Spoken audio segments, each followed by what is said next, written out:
C'est toujours un plaisir de vous retrouver pour votre émission La Tribune des éditos, ce grand rendez-vous de votre télévision True TV pour décrypter, analyser et bien sûr parcourir l'actualité nationale et internationale à travers les commentaires et aussi les analyses des différents médias. À cette tribune du jour, il sera question de l'interview du président de la transition diffusée en cours de semaine, également les réserves de la Cour européenne pour l'extradition de François Compaoré seront abordés et enfin il sera question du procès de l'affaire dite Adja la guérisseuse. Et pour le décryptage du jour, je suis accompagné par trois professionnels de médias. Nous avons Michel Nana, il est rédacteur en chef délégué aux éditions Le Pays. Nous avons Ousmane Paré, journaliste indépendant, et enfin Daouda Kinda, journaliste au journal Le Quotidien. Avant d'aborder cette thématique, nous débutons par un tour de table sur la tentative de déstabilisation de la transition où 3 militaires ont été mis aux arrêts. Selon un communiqué du parquet près le tribunal militaire de Ouagadougou, 3 militaires ont ainsi été interpellés suite à une dénonciation et ont tous reconnu les faits. Michel Nana, visiblement cette fois-ci, il n'est pas question de velléité, mais réellement de tentative de déstabilisation. Oui, tout à fait. Quand on lit le communiqué du procureur militaire sur la question, maintenant, qu'est-ce qu'on peut en penser? Je pense que n'ayant pas les éléments pour apprécier, les éléments factuels, je pense qu'on ne peut que prendre acte et souhaiter que justice soit rendue, que le dossier aille jusqu'au bout, dans la transparence, l'équité, parce que c'est de cela où il s'agit. Maintenant, pour le faire en tant que tel, je pense que ça arrive dans un contexte, dans un environnement où il y a tellement de supputations, tellement de suspicions, tellement d'accusations, tellement de suspicions, ce qui fait que une telle affaire n'émeut personne au Burkina Faso. Dans tous les cas, et ceux qui ont pris le pouvoir en 2022, ensuite en janvier 2022, ensuite en septembre 2022, savent très bien que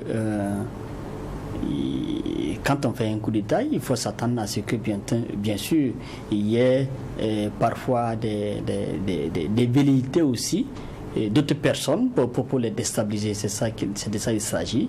Et dans tous les cas, je pense que c'est une tradition au Burkina Faso d'avoir ce genre d'événements, des déstabilisations, des coups d'État.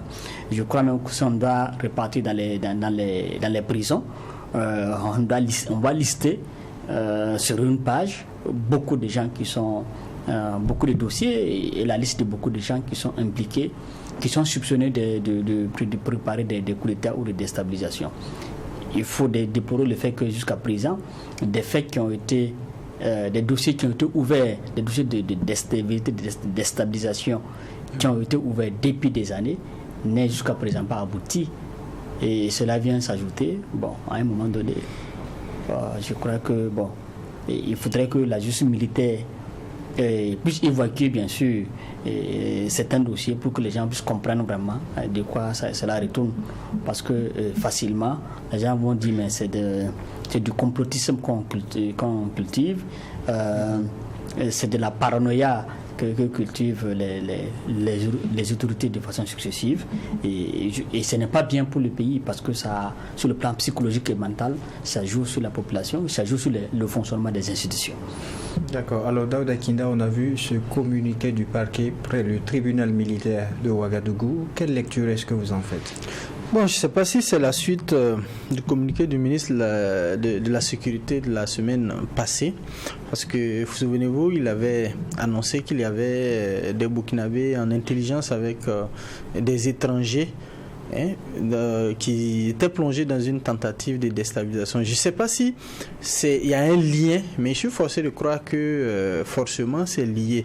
Dans tous les cas, on attend à ce que justice soit faite, parce que ils ne sont pas encore passés devant les tribunaux. On les accuse de mener une déstabilisation quand on lit le communiqué, on dit qu'ils ont reconnu les faits, mais ils vont passer certainement devant les tribunaux.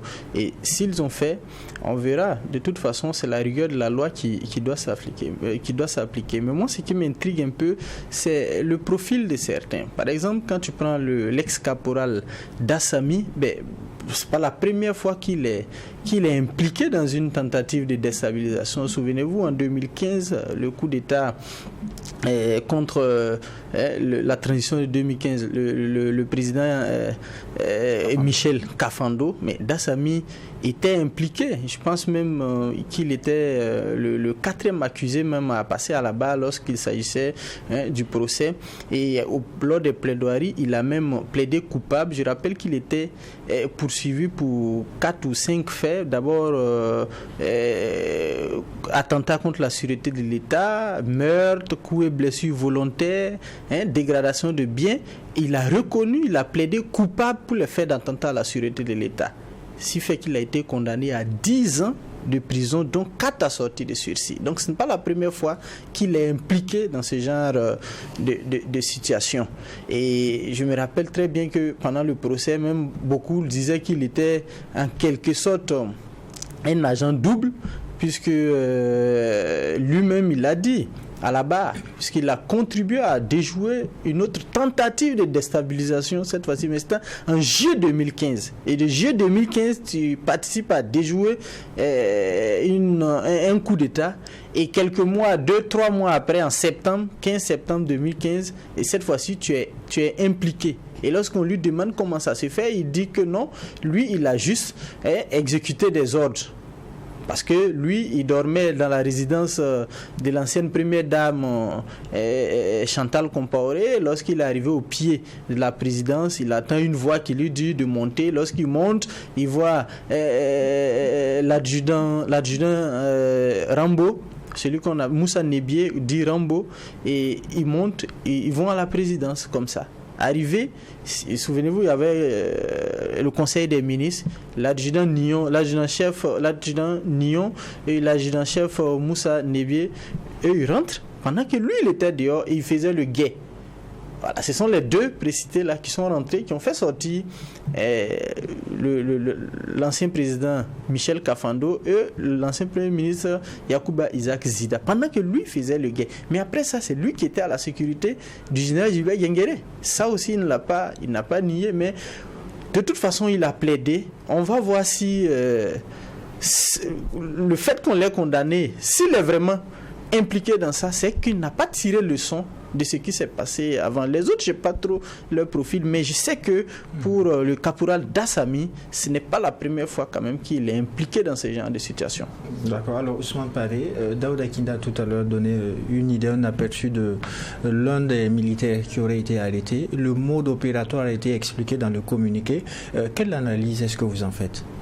Non, moi je crois que le plus important c'est qu'on peut en tirer comme leçon, parce que vous savez que c'est assez complexe, et comme le dirait quelqu'un, celui qui fait un coup d'État, sa première préoccupation c'est de faire en sorte qu'il n'y ait pas de coup d'État. Et vous parlez tantôt du procès, l'objectif des procès c'est justement de dissuader les gens, mais vous vous rendez compte que ça ne dissuade absolument personne. Donc les tentatives de coup d'État, les tentatives de déstabilisation, ces derniers mois, si vous faites le point, comme le disait tantôt donc Michel Nana, les personnes qui sont incarcérées, je parle juste du règne du capitaine Ibrahim Traoré, hein. Il y a l'affaire, comment il s'appelle, le Moronaba, mais il y a le lieutenant Zungrana qui est reparti encore, il y a le docteur Évariste, j'oublie son nom, qui est Aristide, docteur Aristide Ouedraogo, et on l'a complètement oublié, hein. Alors que c'est aussi dans cette affaire, personne ne cherche à savoir ce qu'il en est, c'est vrai, c'est pas vrai. Donc il y a ça, il le disait, il y a au moins 5 situations comme ça, sans oublier les affaires dont on a parlé dans les médias, mais on n'a pas vu la suite des événements. La question que vous vous posez dans un tel climat, en l'espace d'une année, c'est qu'est-ce qui va se passer par la suite? Parce que ni les procès antérieurs, ni les arrestations ne dissuadent les gens. Et moi, ça me convainc que en fait, la seule solution, c'est de trouver des mécanismes qui empêchent cette manière d'accéder au pouvoir. Les gens ne veulent pas du tout qu'on en parle, mais il n'y a pas d'autre parade. Et chaque fois, je m'amuse à le rappeler, l'histoire des États modernes remonte à cela. Parce que si vous remettez pensez que c'est celui qui est le plus fort qui doit avoir le pouvoir, il ne manquera jamais de plus forts ou de gens qui se croient suffisamment forts pour prendre le pouvoir. Donc ça nous met dans une situation très délicate où on risque de s'éloigner de l'objectif premier de cette transition qui est la reconquête du pouvoir d'État. Si vous avez des militaires qui, au lieu d'être au front, veulent le pouvoir, vous avez des militaires qui, au lieu donc de sécuriser le pays, sont au pouvoir, et que pour leur pouvoir, au lieu d'envoyer des militaires au front pour défendre le pays, envoient des militaires pour assurer leur sécurité, vous voyez un peu dans quelle situation on se retrouve. Donc ça devient très très difficile. Comment est-ce qu'on peut dire aujourd'hui à ceux qui convoitent le pouvoir de ne pas le convoiter, et que nous, on est les meilleurs, on est les mieux placés pour gérer cette situation? Il n'y a pas mille manières, c'est de créer un consensus autour de la gestion du pouvoir, c'est de clarifier aussi, et comment dirais-je, tout ce qui tourne autour de la gestion du pouvoir, notamment ce qui relève de l'agenda.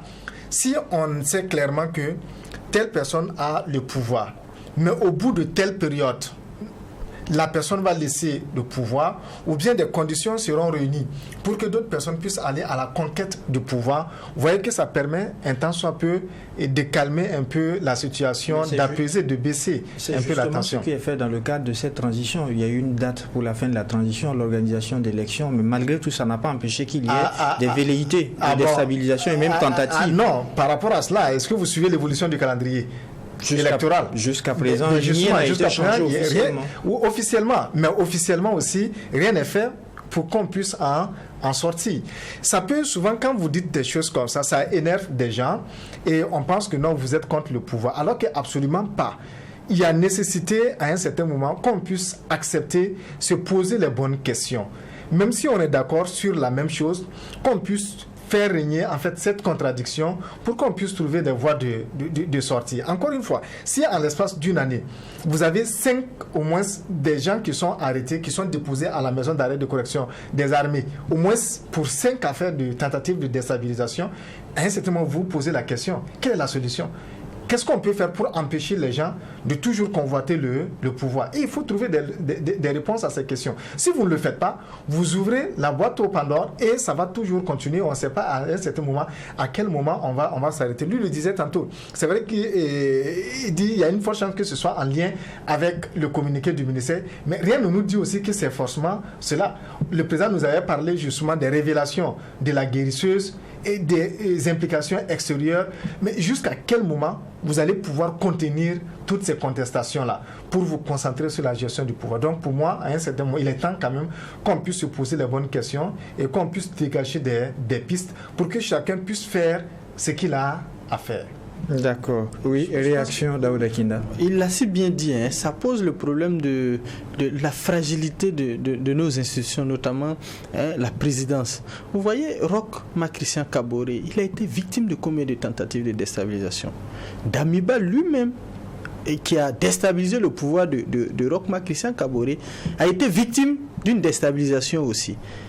Et le capitaine Ibrahim Traoré, qui est aux affaires, les nouvelles autorités aussi, savent pertinemment qu'ils ne vont pas venir s'asseoir comme ça sans qu'il y ait des velléités. Surtout qu'il y a une direction qui est adoptée et qui ne plaît pas à tout le monde, et que aussi ceux aussi qui ne sont plus aux affaires, peut-être qu'ils ont des ambitions aussi de revenir au pouvoir. Donc il y a des choses qui sont là, mais l'essentiel c'est de mettre en œuvre tout. De tout mettre en œuvre pour que ces genres de situations-là ne se produisent pas. Et même quand ça avait se produire, que les renseignements qui doivent être largement, fortement outillés puissent déjouer ces tentatives-là ou ces velléités-là. Mais toujours est-il qu'on doit tout faire pour sortir de ce cirque-là pour que, bon, quand même, on ait des institutions quand même qui sont fortes. On ne peut pas passer notre temps à changer de régime en régime. Non, ça ne peut pas. Ça ne peut pas continuer. Dans un même pays, en 10 ans, être victime, vivre une dizaine ou une vingtaine de tentatives de déstabilisation pour construire quoi dans ça? C'est dramatique. Oui, dernière réaction sur le sujet, Michel. Je voudrais dire qu'il y a dans cette dans cette question de déstabilisation, de tentative de coup d'État, des choses. Il y a les projets qui sont effectivement menés par des groupuscules parce qu'ils veulent le pouvoir. Ça, c'est un. Et de deux, il y a que ceux qui sont au pouvoir aussi sont susceptibles, sont capables de monter leur propre complot pour régler les comptes. Ah non, un complot fictif? C'est possible. Quand on prend le régime de Roch jusqu'à maintenant, et que quand on fait la liste des tentatives de déstabilisation et de coup d'État, je vous ai dit que la liste est longue. Et je vous ai dit aussi que jusqu'à présent, il n'y a plus eu de procès, à part celui de 2015, le temps manqué de Dendiré là. Jusqu'à présent, il n'y a pas eu de procès pour montrer ou démontrer, pour infirmer ou confirmer que ces projets-là sont vraiment sont établis. Il n'y en a pas. Il y a le cas de Pascal Zaïda là quand même. Bon, ça c'est autre chose. Ça c'est autre chose. Je ne veux pas rentrer dans certaines considérations, mais ça c'est autre chose. Dans tous les cas, ça traduit une ambiance qui est dans notre pays que le pouvoir, les gens pensent que le pouvoir c'est une question de groupuscule. Et que comme ce que Damiba a dit de façon, c'est dans l'amusement, ironique, mais de façon ironique, il dit que celui qui est le pouvoir n'a qu'à faire un coup d'État de gérer le pays comme il le fait. Moi j'ai l'impression que c'est de l'ironie, mais qui traduit en réalité ce que nous sommes et ce que nous faisons dans ce pays-là. Ça fait que chacun, d'une certaine manière, que ce soit par exemple des partis politiques au cours des élections, les gens s'entendent pour pouvoir mettre la main sur le pouvoir, que ce soit au niveau militaire, les gens se regroupent d'une certaine manière pour pouvoir récupérer le pouvoir. C'est comme ça se fait. Et je pense que tant qu'on va rester dans cette dynamique-là, il n'y aura pas de développement pour ce pays-là, il n'y aura pas de vision pour ce pays-là, il n'y aura pas de bien-être pour ce pays-là. Il faut qu'on quitte le cadre, cette ambiance-là. Et comme je suis d'accord avec Paris, il faut que nous puissions discuter sur le mode d'accession au pouvoir.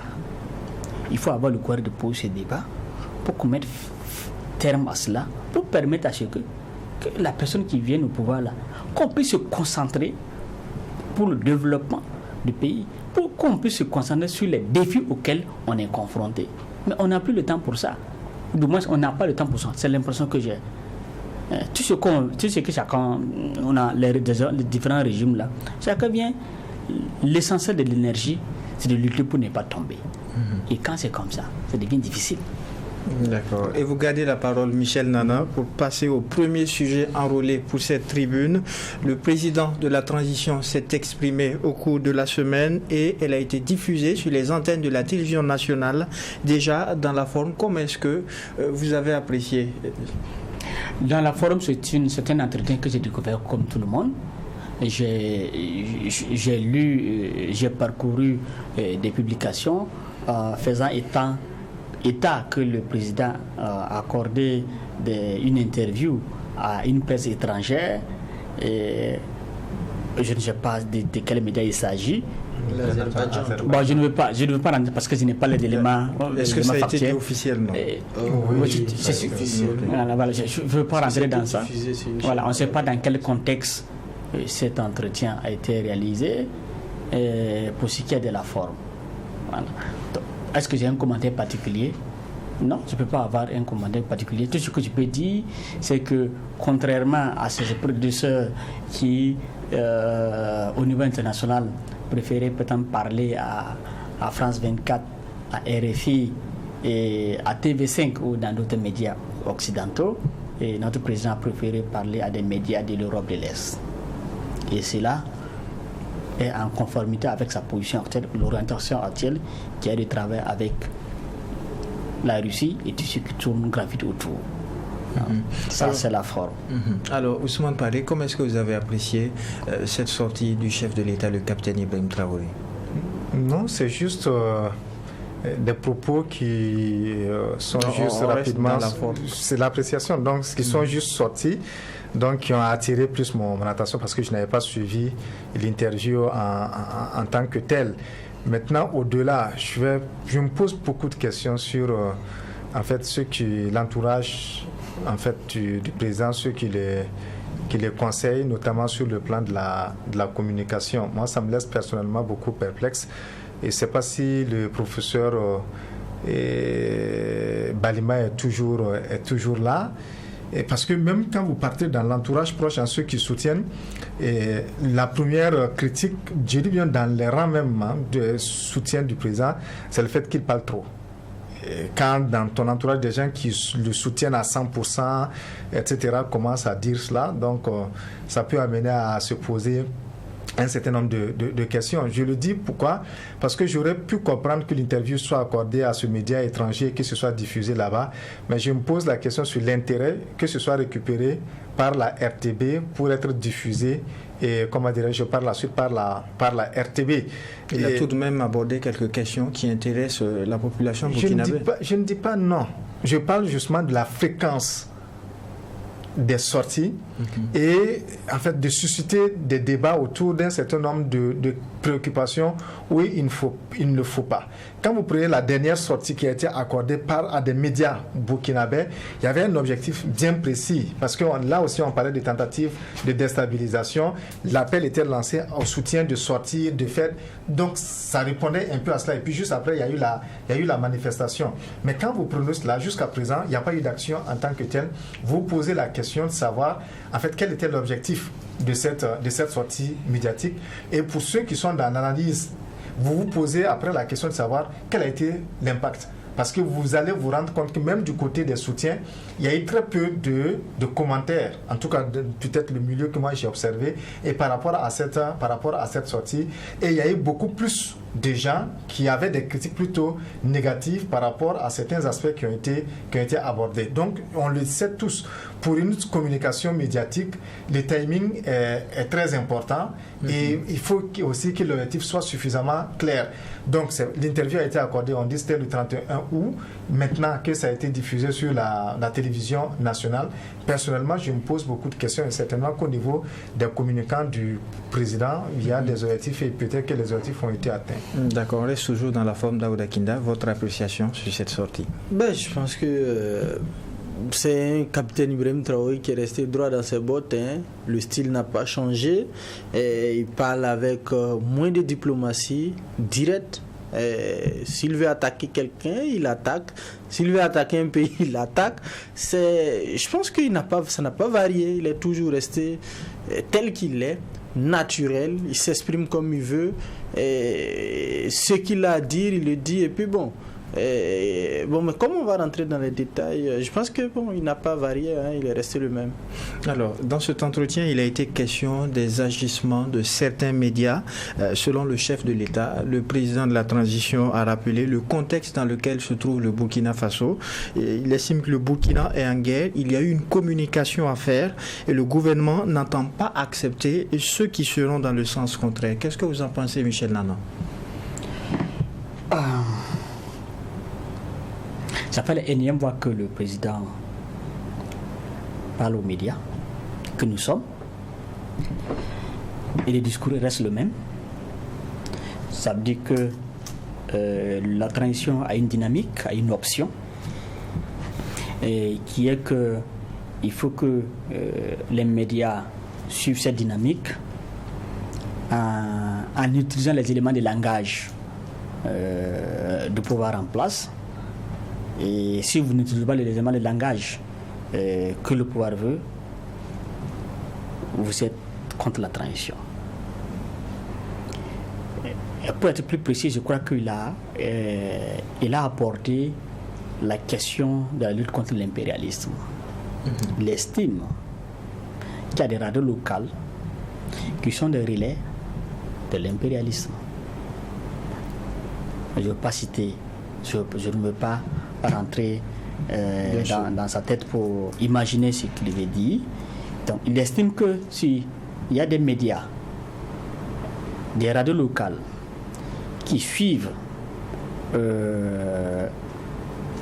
les discours des impérialistes, il va les fermer. Dans le fond, je pense qu'il fait référence à Radio Méga. Je n'ai pas suivi le débat et l'entretien jusqu'au bout, mais je pense que la question était en lien avec la suspension de Radio Méga.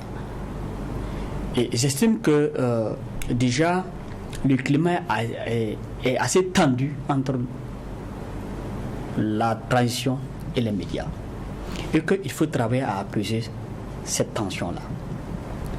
Et on peut ne pas être d'accord sur l'approche ou certaines choses, mais le président doit se rendre compte que il est en train de jeter à la ventile populaire de professionnels, des entreprises qui ont fait la preuve de leur capacité à travailler pour le bien du pays.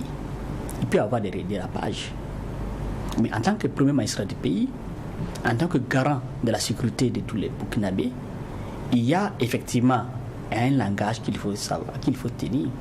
Je ne condamne pas ce qu'il dit, mais moi j'estime qu'à un moment donné, il faudrait avoir une initiative tendant à appuyer la situation au niveau national.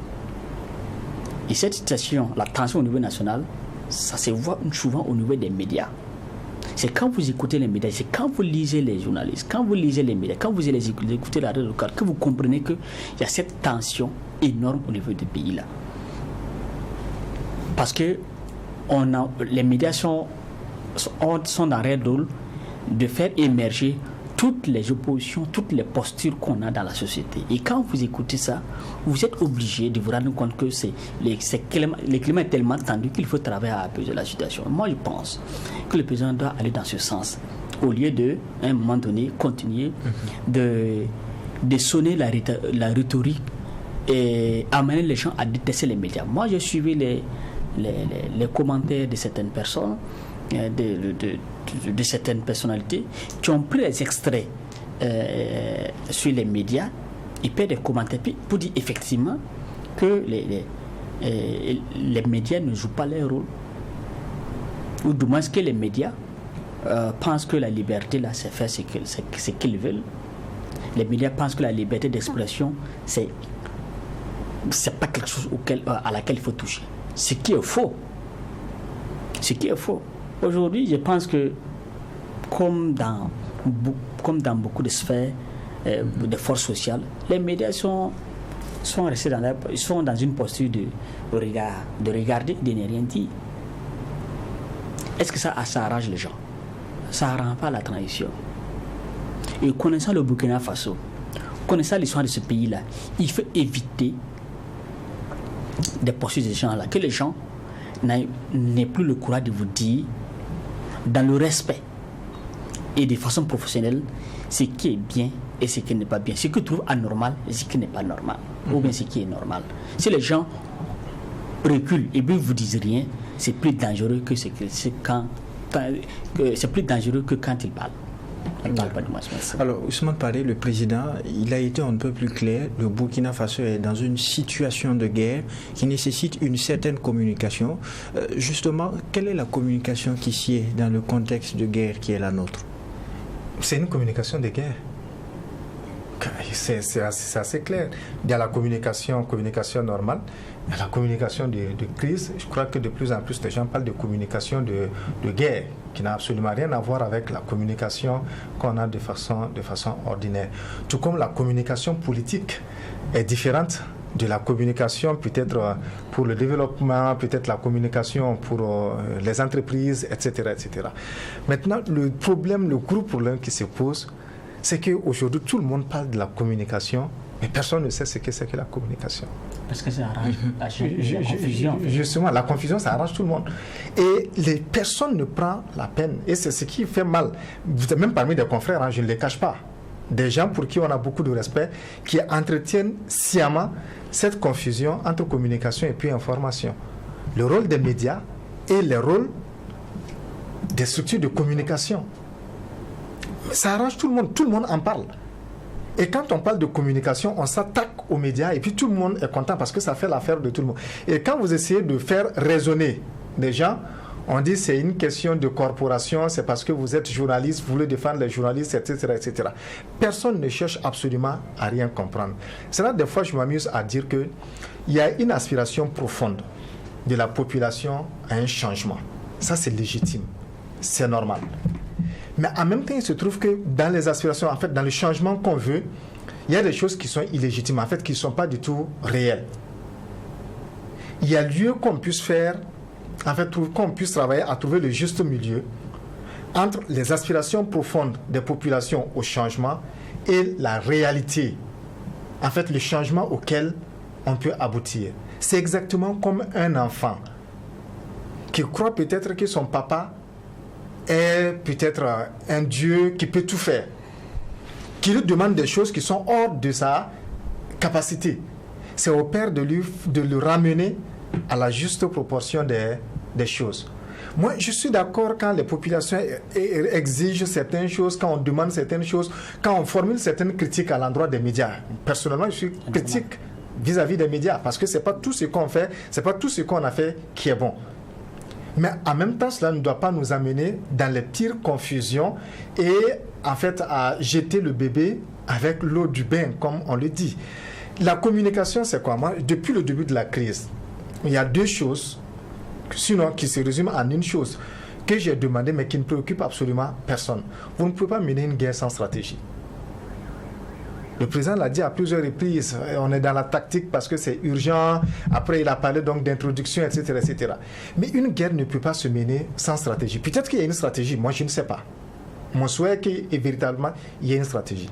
Le truc de la stratégie, c'est quoi? C'est de définir les grandes lignes et de définir la responsabilité de chaque acteur dans ce que nous voulons faire. S'il y avait une stratégie de guerre, une stratégie de lutte contre puisque j'ai appris dans des coulisses que ça a été adopté, même si ça n'a pas été officialisé, on doit avoir une stratégie de communication par rapport à la guerre que nous traversons.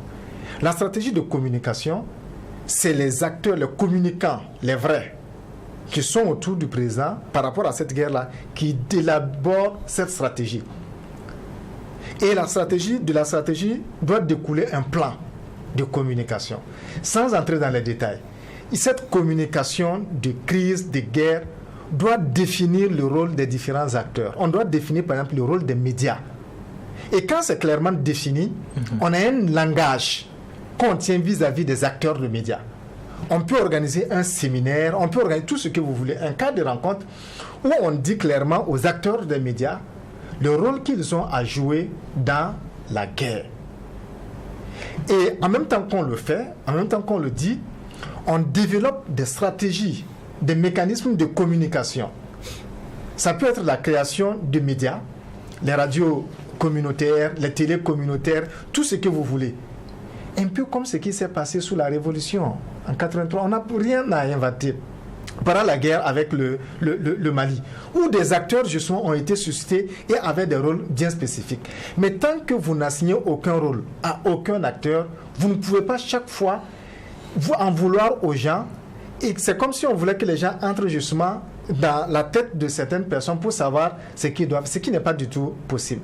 Et en même temps, ce qu'on doit savoir, c'est que une fois que vous arrivez à un niveau où vous regardez dans la même direction, vous dites toute la même chose, vous avez de forts risques de vous tromper. Rappelez-vous ce qui s'est passé au Mali avec la démocratie consensuelle sous ATT. On peut mener la guerre, on peut être tous pour, mais en même temps, il faut permettre aux gens d'avoir un regard critique sur ce qui se passe. Et je m'amuse à le dire, il y a eu beaucoup d'attaques que le Burkina a connues. Pour ceux qui connaissent les détails de ces attaques, il y a eu des erreurs humaines. Et l'objectif justement des médias, c'est de dire là où on a failli pour qu'on puisse rectifier les tirs. Maintenant, si vous refusez de regarder où vous avez failli et que quand il y a une attaque, que vous amenez tout le monde à applaudir et à se dire bon non, c'est les ennemis, tout, vous n'allez pas regarder vos faiblesses et vous allez continuer tout simplement dans les mêmes erreurs. Il y a le rôle des communicants, il y a le rôle du journaliste que nous sommes. Le journaliste qui, dans l'application de sa déontologie pour son travail, est d'abord issu d'une nation. Lorsque cette nation est en péril, quelle doit être son attitude justement? Que la nation soit en péril ou pas, le journaliste travaille pour la nation. En toutes circonstances. C'est là on parle de la responsabilité sociale du journaliste. Ça, c'est un élément fondamental. Même en temps de paix, en toutes circonstances, Le journaliste, avant de diffuser une information, se pose la question, pourquoi je dois dire ceci? Pourquoi je ne dois pas dire cela? Il regarde toujours la responsabilité. Est-ce que si je le dis, ça va créer plus de problèmes ou bien ça va permettre de résoudre des problèmes? Et cette responsabilité est encore plus accrue en situation de crise. Personnellement, dès le début de cette crise, j'ai contribué à l'élaboration d'un manuel pour les journalistes en situation de crise. Mais peut-être vous allez vous renseigner au niveau du gouvernement, au niveau du ministère, même de la commune. Peut-être que les gens ne sont même pas au courant de l'existence de ce manuel. Il y a du travail qui a été fait. Les journalistes sont sensibilisés, doivent être sensibilisés sur leurs responsabilités. Ce qui doit être fait, ce qui ne doit pas être fait, ce qui doit être dit, ce qui ne doit pas être dit. Et tous les journalistes le savent. Maintenant, quand ces règles ne sont pas respectées, il y a des sanctions qui sont tout simplement prévues. D'accord. Oui, très rapidement. Je voudrais qu'on évite de confier des missions aux journalistes qui ne sont pas les leurs. Il faut que chacun dans son coin fasse correctement son travail. Que ce soit au niveau militaire, au niveau des médecins, au niveau du gouvernement, au niveau des médias, il faut que chacun dans son secteur fasse son travail. Quelqu'un qui ne fait pas correctement son travail, vous ne pouvez pas accuser l'autre. Vous ne pouvez pas, parce que c'est pas parce que quelqu'un ne fait pas son travail que vous allez accuser l'autre. Non, il n'y a pas à assumer les fautes de l'autre. Et dans notre cas, moi je pense que on accuse les médias sur les échecs ou les incompétences ou les incapacités des autres. Moi, ça, c'est une mauvaise façon de voir la chose. Et nous, et comme je le dis à certains de mes amis, et dans ce pays-là, parmi ceux qui souffrent là, il y a les journalistes. D'accord. Parmi ceux qui souffrent, ce sont les journalistes. Ils n'ont qu'à demander sur toutes nos conditions de travail, comment ça fonctionne. Et pour des gens qui, à la limite, se sacrifient pour donner l'information vraie à la population, l'information utile à la population, c'est souvent frustrant de voir que pour des questions, pour des considérations personnelles, on amène une partie de la population à nous traiter d'une certaine manière. Et moi, personnellement, ça me met mal à l'aise. D'accord. Alors, Daouda Kinda, le président de la transition rappelle que nous sommes dans un contexte de guerre. Il estime qu'il y a une communication qui doit accompagner cette guerre. Et il dit, je cite, les radios qui cherchent à donner plus d'aura à l'ennemi seront fermées. Qu'en pensez-vous? Quelle doit être aussi l'attitude du journaliste? Qu'est-ce qu'on attend des médias? Je me demande qu'est-ce qu'on veut, ce que les autres ont dit. Qu'est-ce qu'on veut que le journaliste fasse? Qu'on fasse la propagande? Qu'on fasse la communication? Non. Il y a des communicants qui sont là. C'est leur rôle de faire de la communication. Nous sommes des journalistes. On donne l'information. Vous savez, depuis le début de la crise, il y a quelque chose qu'on a montré à la face de l'opinion nationale. C'est de dire que oui, lorsque il y a une attaque, par exemple, et qu'on perd des hommes, les journalistes ne doivent pas dire ça. On ne doit pas dire qu'on a perdu des militaires. On ne doit pas dire qu'on a perdu des civils. Mais mettez l'accent plutôt sur les terroristes et qu'on a eu à neutraliser. Mais chez nous, c'est quoi? La normale, c'est qu'on neutralise les terroristes. Ça, c'est la normale. Mais ce qui n'est pas normal, c'est le fait de perdre des hommes. Et c'est ça qu'on déplore. Et c'est ça qu'on montre aux gens. Ah, nous avons perdu des valeureux fils dans telle localité. C'est ça. Et je lisais un papier d'un confrère sur la toile où ils ont titré sur la situation qui s'est passée à Koumbri, où on a perdu une cinquantaine, je crois une cinquantaine de 53 FDS. Oui, voilà, FDS, voilà. Donc, il a titré 53 valeureux combattants tombés à Koumbri. Et quelqu'un met en commentaire, non, vous n'avez pas terminé la phrase. Il faut préciser que nous aussi on a tué des terroristes. Vous voyez? Il n'a même pas cliqué sur le lien pour lire l'article. il aurait préféré qu'on dise une cinquantaine de terroristes tués à Koumbri, qu'on ne dise pas qu'on a perdu des éléments. Mais est-ce que dans le contexte de guerre, le rôle du journaliste n'est pas aussi de donner l'espoir, de susciter l'espoir? Oui, mais il faut aussi qu'on donne toujours l'information vraie. Vous savez, quand on tue les médias, quand on tapit, on s'assoit sur un certain nombre d'informations qu'on tait, qu'on ne révèle pas, ça peut nourrir aussi au niveau de nos dirigeants cette idée-là qu'on peut tout faire. Alors qu'il faut donner l'information vraie. C'est ça aussi qu'on n'arrive pas qu'on n'arrive pas peut-être à expliquer à l'opinion. C'est aussi qu'ils ne sont pas éduqués aux médias. Je pense même que d'ailleurs que le ministère de la Communication même doit développer même des stratégies, ou développer en tout cas se mettre à la tâche pour enseigner l'éducation aux médias, l'information à certaines populations, à vulgariser ça pour que ces gens-là comprennent que le journaliste, il ne fait que son travail. Il y a des communicants qui sont là, ils vont faire la communication. Je ne pense pas jusqu'à présent, mais quand on dit que les journalistes même ne font même pas leur travail, moi je dis que c'est faux. Regardez, tous les médias sont attentifs actuellement. En tout cas, la majorité des médias, ils sont là et regardent. Beaucoup de médias ne font que reprendre des papiers de la présidence, reprendre des papiers de l'AIB, reprendre des papiers du service d'information et du gouvernement. Est-ce que ça, ce n'est pas de la contribution? On préfère... Regardez, tous les papiers là, quand vous lisez tous les quotidiens, quand vous lisez, ce sont les mêmes papiers signés source AIB, source présidence du FASO, source service d'information du gouvernement. Parce qu'il est difficile qu'on ait actuellement des sources officielles pour étayer certains propos.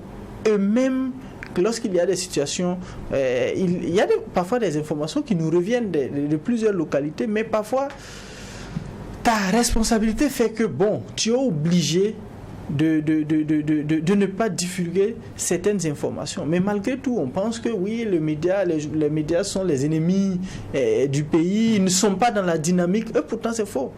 Ils sont en première ligne, comme les autres. D'accord, nous ne sommes pris par le temps. Dernière réaction sur le sujet. Non, juste dire que c'est pas nouveau. C'est pas propre au Burkina, c'est pas propre au capitaine Ibrahim Traoré. Dans tous les contextes de crise, les médias ont été pris pour cible. Ça a toujours fonctionné comme ça. Et dans l'histoire des médias, on a des très grands exemples, il y a des très beaux exemples. Et ça fait l'objet toujours de discussions entre les journalistes et puis les communicants des pouvoirs. Les exemples qui reviennent, c'est souvent même pendant la Première Guerre mondiale, où les médias français ont été censurés, où les médias français ont été amenés à mentir pour soutenir la guerre. Mais c'est que juste après, ça a créé beaucoup plus de problèmes que ça n'en a réglé. En fait, c'est là souvent vous assistez à ce débat. C'est pas que les journalistes sont contre, mais très souvent ils se disent non, si on le fait, ça va moins arranger que, en fait, ça va plus déranger que ça ne va arranger. L'autre chose, c'est que les journalistes font la différence entre ce qui va arranger un individu, une corporation, et ce qui va arranger la population. Moi, je me rappelle très bien, sous le MPP, il y avait beaucoup d'attaques où on ne voulait pas qu'on en parle. Moi, j'ai eu des situations claires. Il y a eu une attaque, on en a parlé. J'avais toutes les preuves. Et au niveau du pouvoir, on t'appelle, on te dit non, il n'y a pas eu d'attaque. Vous discutez avec les personnes en question. Vous dites, voilà, vous arrivez à convaincre la personne qu'il y a eu attaque. La personne vous dit, par exemple, le détachement, on a eu les responsables du détachement de la localité qui sont fermes, qui disent qu'il n'y a pas eu d'attaque. Il y a des éléments comme ça. Les journalistes, mais les gens ont tout intérêt à ce qu'on ne le sache pas. C'est la même chose pour les premiers déplacés internes. Quand il y a eu les premiers mouvements de population, avec le MPP, on ne voulait pas du tout en parler. Mais si on n'en parle pas, si le journaliste n'en parle pas, il arrange qui? Est-ce qu'il arrange un pouvoir? Il arrange des individus ou bien il arrange la population? Il y a eu aussi des cas où annoncé un peu plus tôt qu'il y a eu une attaque à tel endroit où des personnes ont disparu.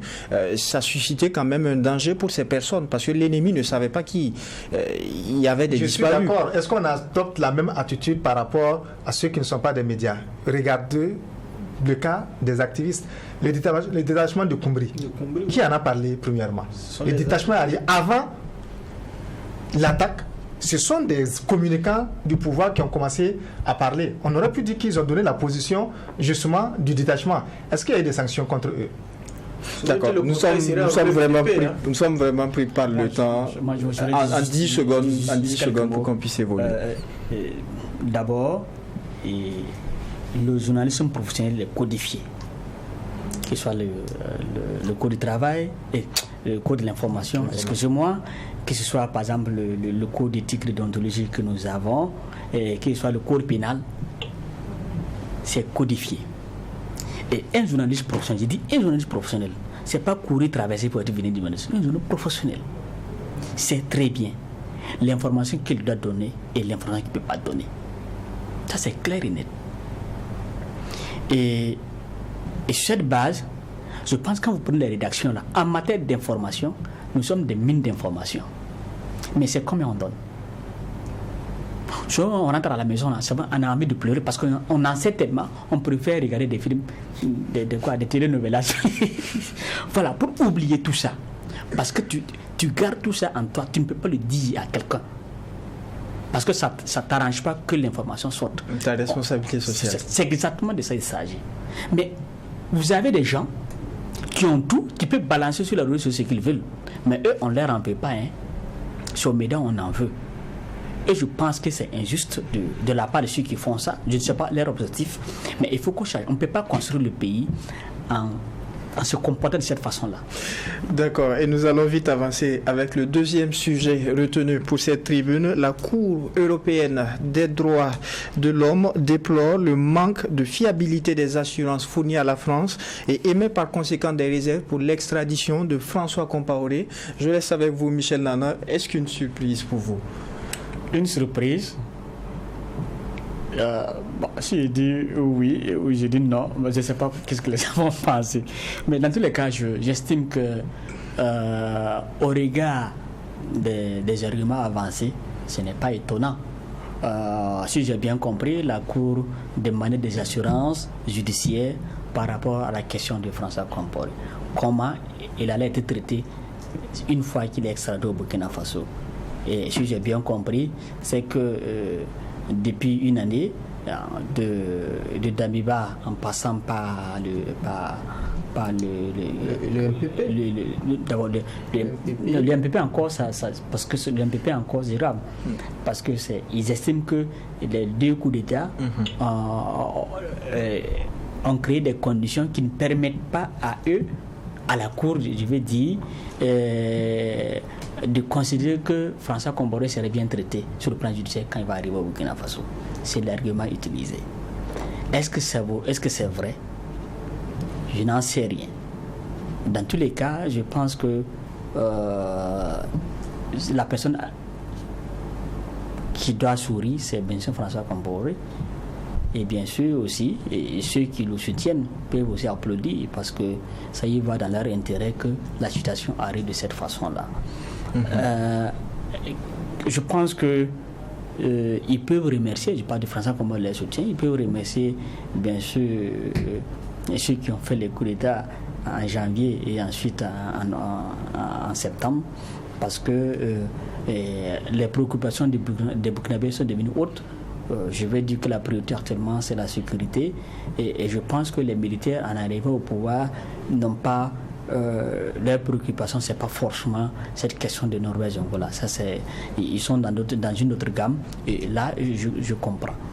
Bien sûr, il faut déplorer la situation parce que il y a aussi des gens qui se battent pour que vérité soit dite sur l'affaire Norvège-Angola. La question que je me pose après ce verdict de la Cour, avec cette décision de la Cour européenne des droits de l'homme, qu'adviendra-t-il du dossier Norvège-Angola? Qu'est-ce qu'on va en faire? C'est la question que je me pose. Une question que nous renvoyons à Daouda Kinda. Quelle est la suite désormais pour cette affaire selon vous? Je pense que je pense pas que l'affaire soit totalement bouclée, mais à la suite de cette décision-là, François Compaoré a dû sauter plusieurs bouteilles de champagne. Lui qui... Il en prend. Ah ouais.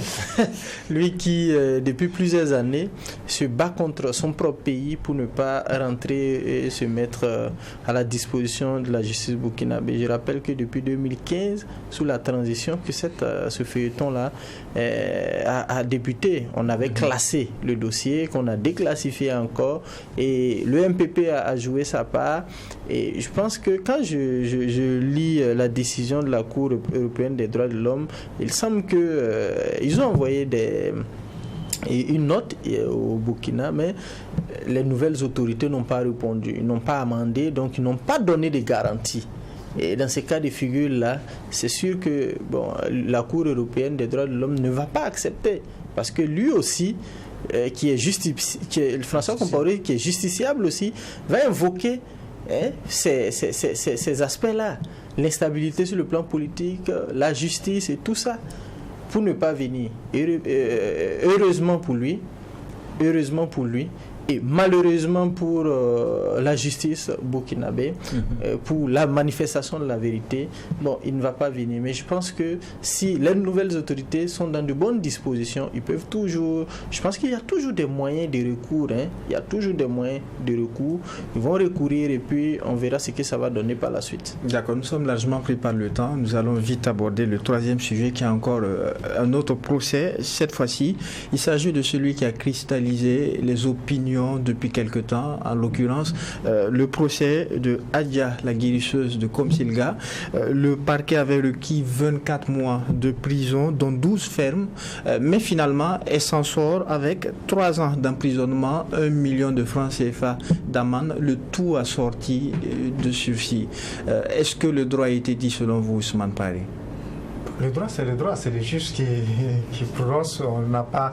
Vous savez que même dans la partie du journaliste, on ne commande pas en tant que tel les décisions donc, de justice, parce que le juge il prend sa décision en fonction donc, d'un certain nombre d'éléments. On ne peut souvent que s'adosser aux avocats ou à d'autres spécialistes donc, qui commentent au regard de ce que dit la loi. Mais je crois qu'au-delà de tout, c'est le contraire qui allait étonner. On ne s'attendait vraiment pas à ce qu'elle soit, comment dirais-je, condamnée à une peine ferme. Donc voilà, dès le début.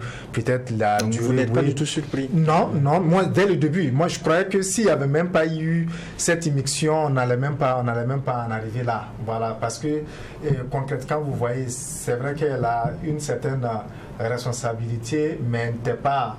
En fait, c'est juste la complicité. Je crois que ça fait partie de ce qui était retenu contre elle.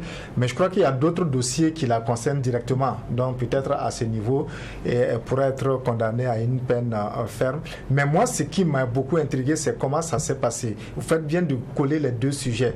L'affaire Norbert Zongo, je parle de l'attitude de la famille donc, de Norbert Zongo, l'attitude même de Norbert Zongo par rapport à cette affaire. Parce que les gens oublient. Quand les gens formulent des critiques aujourd'hui à l'endroit des journalistes, je m'amuse des fois à dire Norbert Zongo, il aurait pu prendre les millions qu'on lui a proposés, éviter la mort, et pour une affaire qui ne concerne ni de père, ni d'Adam, ni d'Ève. Parce que c'est une affaire, il aurait pu dire c'est une affaire banale, ça peut déstabiliser le pays, donc responsabilité sociale du journaliste pour ne pas déstabiliser le pays, il n'en parle pas. Mais les gens ne se posent pas la question, pourquoi Norbert Zongo a tenu à aller jusqu'au bout? Surtout pourquoi la famille de Norbert Zongo n'a pas accepté toutes les propositions qui leur ont été faites. Et quand vous faites le lien, je n'entre pas dans certaines considérations, avec ce dernier procès qui vient de se dérouler, vous vous rendez compte que, pour pratiquement un rien, on peut régler beaucoup de choses. Et c'est vraiment dommage que quelqu'un, pour cette affaire, reconnaisse que c'était bien et qu'il ait reçu ses coups et que c'était normal parce que ce que lui-même il a fait, c'est pas bien. Je me demande si demain, et ça se répète, si la personne va répéter la même chose. Surtout ceux qui soutiennent cela. Que votre père, votre oncle soit humilié de la sorte. D'accord. Et qu'après vous applaudissiez que c'est normal parce que l'oncle a cherché ce qui lui est arrivé. 30 secondes de réaction. Okay, la justice, elle régule notre vie en société et si elle a décidé de traiter l'affaire de cette façon, je pense qu'on ne peut que prendre acte. Maintenant, moi personnellement, il y a deux situations ici. La première situation, c'est effectivement cette question de Bassonard pour laquelle il y a eu verdict de justice et je pense que tout le monde doit se soumettre à cela. On va espérer que ce qui s'est passé ne va plus se reproduire et que il y aura des gens vont prendre des dispositions pour que ça n'arrive plus. Le second élément, c'est bien sûr ce qui s'est passé au TGI Ouagadougou, où des gens sont venus avec un arsenal militaire pour récupérer la dame. Ça aussi, c'est un autre pan. Et je pense que c'est cette situation qui a fait que, c'est cette descente-là qui a fait qu'il y a eu beaucoup de bruit. Et on a souvenance que les magistrats ont déposé une plainte.